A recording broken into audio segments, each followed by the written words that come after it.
Welcome to the Rim Break Rodeo. We hope this video helps. You start by proving the file is yours and locating any backups. Check OneDrive or external drives. Once located, restore an unencrypted copy if available.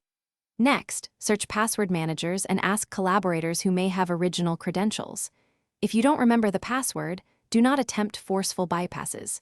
Instead, document ownership details and account info now, because legitimate recovery often requires proof. Make sure to keep timestamps, email threads, and file metadata handy before proceeding to official recovery paths. Once you've confirmed ownership, use Excel's built-in paths first. If you remember the password, open the file, go to Protect Workbook, choose Encrypt with Password, and clear the password to remove encryption. This is the supported method because it respects file integrity. If the workbook is tied to a Microsoft account, use Microsoft Account Recovery flows with your account proof. If these official routes fail, gather documentation before contacting support.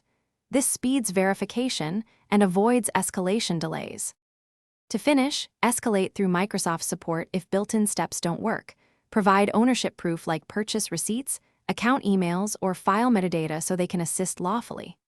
If Microsoft can't help and you still own the file, consider vetted, paid recovery specialists. Make sure they have clear reputation and return policies. And one key troubleshooting tip: always make copies of the encrypted file before any attempt, because some tools can corrupt data. Avoid unknown cracking tools that risk data loss or legal issues. Thanks for watching. Consider subscribing if we helped you.